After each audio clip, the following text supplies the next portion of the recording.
Hey, welcome back to Cuphead Art, and let's draw something really simple, and it's just gonna be the Cuphead Gold Coin. So let's get started with a quick sketch, and then I will show you line by line on how you can draw this.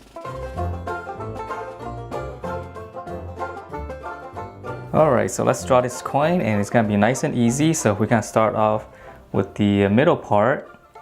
So we just draw one line, and then we're gonna curve it. So this is gonna be kind of like the Pac-Man shape.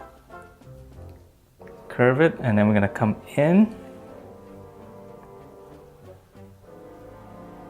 Okay, and then from there, we're just gonna draw the opposite side, pretty much the same as the other side on the top.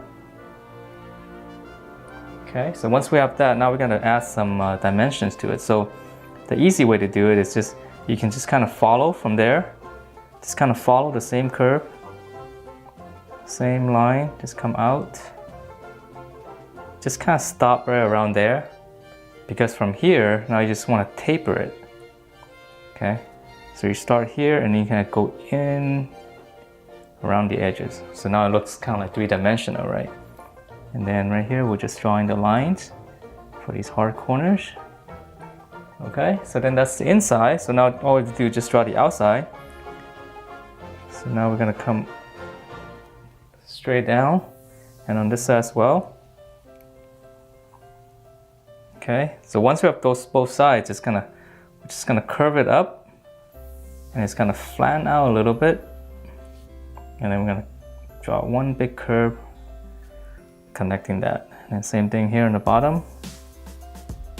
Okay, so curve it, and then flatten out a little bit, and then again connect it with one nice curve. Okay, so now we have to draw the same thing. We gotta add some dimension to it. So from here, just kind of curve, just kind of try to follow the same curve as the one on the inside.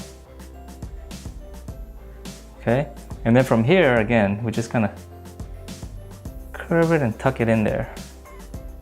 We can start out here and just kind of curve it, just close it off. And that's it for this Cuphead coin, and it's nice and easy. Hope you guys liked the way it turned out. And if you do, please do give me a thumbs up, and I will see you next time.